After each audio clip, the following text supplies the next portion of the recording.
आप मुझे बताओ ये क्या है। आपका आंसर होगा वाटर, पानी। अब मेरी बात ध्यान से सुनना, आपका दिमाग घूम जाएगा। ये पानी बनता कैसे है? सबसे पहले लेना है आपको हाइड्रोजन। हाइड्रोजन क्या है? एक एक्सट्रीमली फ्लेमेबल गैस है। फिर आपको लेना है ऑक्सीजन। ऑक्सीजन क्या है? वो भी एक गैस है जो कि फायर को फीड करती है।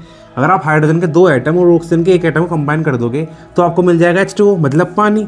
अब देखो, आपको पानी तो मिल गया, लेकिन एक नई प्रॉपर्टी इमर्ज हो गई जो कि है वेटनेस, गीलापन।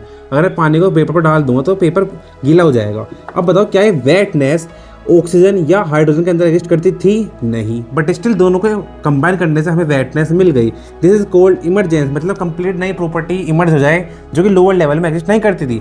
अब देखो, ये पानी आग को बुझाने का काम करता है, और जिस चीज़ से पानी बना है वो दोनों गैसेस फ्लेमेबल है जो कि आपको जलाती है। This is the greatest mystery of complexity of our universe, जो कि आप आसपास में नोटिस भी कर सकते हो। अब देखो, आपके आसपास जितना भी जो भी आप मैटर देख रहे हो, ये पानी की बोतल में आपकी पूरी बॉडी सब कुछ एटम से बना है, ठीक है। लेकिन एक सिंगल एटम के अंदर ना तो कोई स्मेल आती, ना तो कोई उसकी फिक्स्ड शेप होती, ना उसके अंदर कोई कलर होता। लेकिन जब 2 एटम से 2 या ज़्यादा एटम मिलते हैं तो वे बनाते हैं मॉलिक्यूल्स। अब मॉलिक्यूल्स के पास एक शेप होती है, उनके अंदर कलर होता है, उनसे स्मेल आती है। मतलब आप समझ रहे हो, जो सिंगल एटम के अंदर प्रॉपर्टी नहीं थी वो 2 एटम मिलकर प्रॉपर्टी बना रहे हैं, है ना, जो कि एक सिंगल एटम में नहीं थी। अब मॉलिक्यूल्स कंबाइन होकर बनाते हैं सेल्स। अब सेल्स अलाइव होती है, जिंदा होती हैं, जो कि एक मॉलिक्यूल जिंदा नहीं होता। अब सेल्स मिलकर बनाते हैं बॉडी के ऑर्गन्स। आपकी आइज, आपका जो हार्ट होता है, ये फंक्शन कर पाते हैं। एक हार्ट ब्लड को पंप करता है, आपकी आइज लाइट को डिटेक्ट करती है, लेकिन एक सिंगल सेल वो सब नहीं कर पाती। आप समझ रहे हो? अब जो बॉडी के ऑर्गन्स होते हैं वे मिलकर बनाते हैं कंप्लीट बॉडी।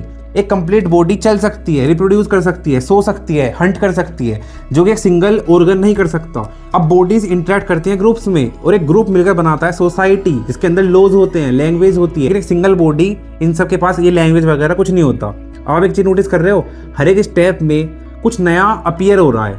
मतलब सब कुछ बना तो एटम से ही है, लेकिन एटम से मॉलिक्यूल बना, मॉलिक्यूल से सेल बना, सेल से ऑर्गन्स बने, ऑर्गन से बॉडीज बनी, बॉडीज से लैंग्वेज, सोसाइटी वगैरह बनी। लेकिन पहले वाली स्टेट में वो एग्जिस्टेंस में नहीं था, लेकिन जब कंबाइन हुए तो कुछ नया अपीयर हुआ। अब आप इसको देखो, ये है एक सिंगल आंट, एक सिंगल चींटी। एक सिंगल आंट ऑलमोस्ट माइंडलेस होती है, उसके पास इतना ज़्यादा दिमाग नहीं होता, ना तो वो ज़्यादा इंटेलिजेंट होती। अब आप ये देखो, ये है कॉलोनीज ऑफ आंट्स। जब आंट ग्रुप में हो जाती हैं तो वो बहुत ज़्यादा इंटेलिजेंट हो जाती हैं, वे कॉम्प्लेक्स स्ट्रक्चर बना देती हैं, वे फंगस ग्रो करती हैं, वे वॉर करती हैं, वे पैटर्न को फॉलो करती हैं। मतलब समझ रहे हो, मतलब जब बहुत सारी चीज़ें ग्रुप में हो जाती हैं तो कंप्लीट ग्रुप मिलकर, कंप्लीट कॉलोनी मिलकर एक सिंगल माइंड बना लेती हैं। मतलब वो माइंड एक सिंगल चींटी के अंदर नहीं है, मतलब बहुत सारे चींटी का माइंड एक साथ काम करता है। मतलब एक चींटी कुछ भी नहीं है, ग्रुप में आकर बहुत कुछ बन जाती है। यह है इमरजेंस। जब कॉम्प्लेक्सिटी इंक्रीज हुई तो माइंड डेवलप हुआ, लेकिन वो माइंड किसी के पास भी नहीं है, वो सबके पास है। आप ये नहीं कह सकते ये वाली चींटी ज़्यादा इंटेलिजेंट है। अगर एक उनमें से आप उनको दूर दूर कर दोगे वो ऑलमोस्ट माइंडलेस हो जाएंगी। तो देखो, इमरजेंसी में कुछ टाइप है, कुछ सोल्ड इमरजेंस हैं, कुछ अनसोल्ड हैं, कुछ बहुत मिस्टीरियस हैं, और कुछ पार्शली सोल्ड भी हैं। फॉर एग्जाम्पल, ये वाटर है। अब आपको पता है H2O होता है, हाइड्रोजन के 2 एटम लो, ऑक्सीजन के 1 एटम लो। अगर आप लैब में जाकर इसको एक्सपेरिमेंट करोगे तो आप पानी बना दोगे हाइड्रोजन और ऑक्सीजन की हेल्प से, ठीक है। ये सोल्ड इमरजेंस हो गई, इसमें कुछ मिस्टीरियस बात नहीं है, हमें पता चल गया वेटनेस कहाँ से आती है। लेकिन आपकी खुद की बॉडी, हमारी बॉडी के अंदर कार्बन है, हाइड्रोजन है, ऑक्सीजन है, फॉस्फोरस है और नाइट्रोजन है। तो इनमें से कुछ भी जिंदा नहीं है, सारे नॉन लिविंग थिंग है। ऑक्सीजन, हाइड्रोजन और आयरन वगैरह सब कुछ नॉन लिविंग थिंग है। लेकिन अगर आप इनको स्ट्रक्चर में ऑर्गेनाइज कर दोगे, इन्हें अच्छे से अरेंजमेंट कर दोगे, तो एक लिविंग थिंग बन जाती है, आपकी पूरी ह्यूमन बॉडी बन जाती है। बट ये कैसे बनती है ये हमें नहीं पता। ये है अनसोल्ड इमरजेंस। अब आती है मिस्टीरियस इमरजेंस। एक होती है सोल्ड, एक होती है अनसोल्ड। देखो, लाइफ भी अनसोल्ड मिस्टीरियस इमरजेंस है, ठीक है। लाइफ बनी कैसे होगी कोई बात नहीं, वो तो हमें नहीं पता कि सिंगल सेल लिविंग थिंग कैसे बनी होगी। लेकिन लाइफ के सिंगल सेल से बनने के बाद इवोल्व कैसे हुए हम लोग सब, हमें ऑलमोस्ट बहुत ज़्यादा नॉलेज है लाइफ के बारे में। रिप्रोडक्शन कैसे होता है, DNA वर्क कैसे करते हैं, हमारे सेल्स वगैरह कैसे काम करती हैं। लेकिन एक इंटरेस्टिंग बात ये है, आप जिंदा हो, लेकिन आपको पता है आप जिंदा हो, आपके अंदर थॉट्स हैं, आपको वीडियो देखकर एक सब्जेक्टिव एक्सपीरियंस फील हो रहा है, बेसिकली कॉन्शियसनेस। अब कॉन्शियसनेस अराइज होती, मतलब हमारे ब्रेन से बनती है मे बी, क्योंकि जब आपका ब्रेन डैमेज हो जाता है तो आपकी जो बिहेवियर है, जो आपका एक्सपीरियंस, थॉट वगैरह वो चेंज हो जाते हैं। जब आपका चोट लग जाती है ब्रेन में, जब कोई बंदा अल्कोहल पी लेता है तो भी आपका बिहेवियर चेंज हो जाता है, ठीक है, आपके थॉट प्रोसेस चेंज हो जाते हैं। लेकिन हमारा ब्रेन एक सब्जेक्टिव एक्सपीरियंस के जैसे क्रिएट करता है, ये हमें बिल्कुल भी नहीं पता। This is the hard problem of consciousness. इसके हम आसपास भी नहीं है, आप समझ रहे हो। मतलब ये फीलिंग आती कहाँ से है? लाइफ बन गई वो बात अलग हो गई, लेकिन लाइफ बनने के बाद वो सोच पा रही है, थिंकिंग कर पा रही है, क्वेश्चन पूछ रही है, क्यूरियोसिटी है उसके अंदर।